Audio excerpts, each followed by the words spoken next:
by submitting this assignment, I acknowledge that this work is my own. Okay, so I need everyone to close their eyes and don't open your eyes until I tell you to open them.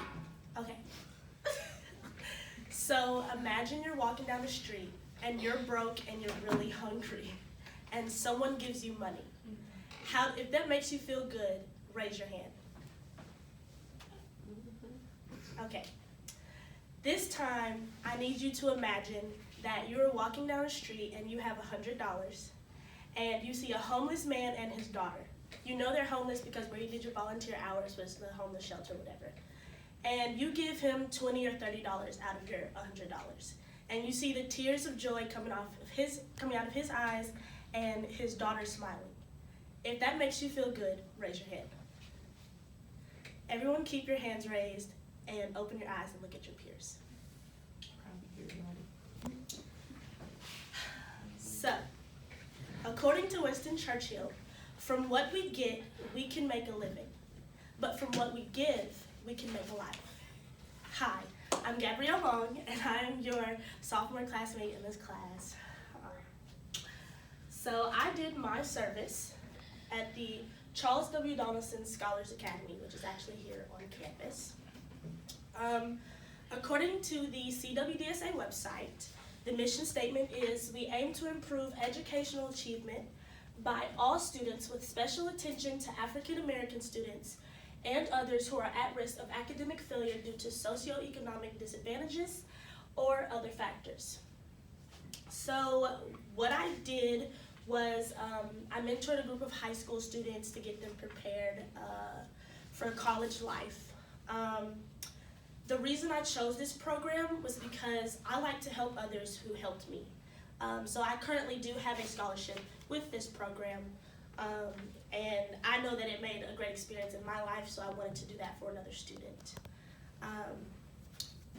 Throughout this experience, I helped students pass out of tests that seemed harder than anticipated, build confidence, and make connection with their peers. My work helped support the mission statement because I mentored the students described in the mission statement. I helped eliminate unnecessary classes for college, and I increased confidence within the students. So in this experience, we had a game called, it's like a circle game. So you get in the circle and everybody has to release their emotions and basically bond so that the students feel comfortable. And so through this experience, one of the communication concepts from the textbook was emotion sharing. And it says, involves disclosing emotions, talking about them, and pondering them. This is something that we had to do. Like I said, we had to make the students feel comfortable. And another thing that I had to do throughout this experience was motivate the students, which is another concept in the textbook, communication in the real world. So motivation refers to the root of a person's desire to foster intercultural relationships and can be intrinsic or extrinsic. The students had a lot of problems where they felt like they could not pass out of the exams to make it into college.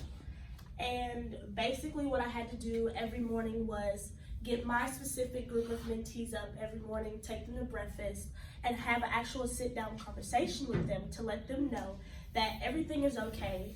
I was in your shoes, I know how you feel, and I remember there were other mentors who were basically feeding the students this false reality of how their high school experience was or how their college experience was. And for me to mentor someone, the best way for me to mentor you is to have a real truth to what I'm trying to tell you, of what I've done, what I've been through. And I see that a lot of students had actually liked that from me, because I got a lot of students come back saying that I was their favorite mentor. And so that was one thing that touched my heart. And then, as stated from the Euler Applied Communication Survival Guide, it says that communication involves verbal and nonverbal messages. So not just mentees, but people in general, pay attention to how you carry yourself throughout the day, how you carry yourself throughout conversation. And being a mentor, that really counts, because if I was doing something and the students would always be like, oh, I'm grown too, I should be able to do what you're doing, I should be able to do this. But I had to let them know the things that set us apart was the fact that I've already been in your shoes and I've already accomplished these goals.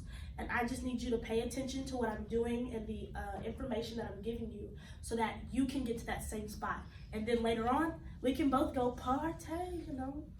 And so I have one mentee that really touched my heart.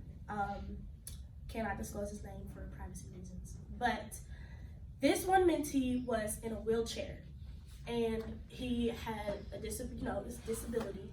And students or mentors or some of my bosses even would pay attention to him, but the first thing that they would look at would be his hands, his legs, or his actual chair. And the first thing that they would probably address in a conversation would be about his disability. So how did you get there? Why is it like this? Or do you wish you could do this? You wish you could do that? And the reason I knew not to speak like that was because I had past experience. I actually have an older brother who has a disability. He has bone malnourishment.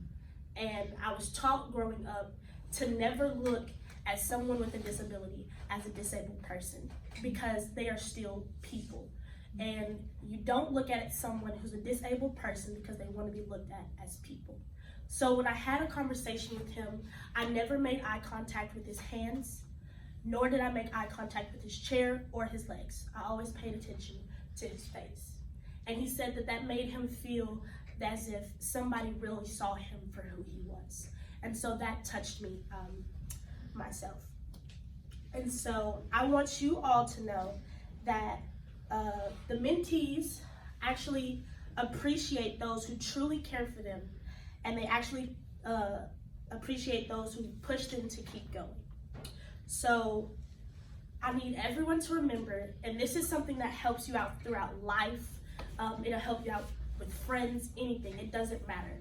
But from what we get, we can make a living.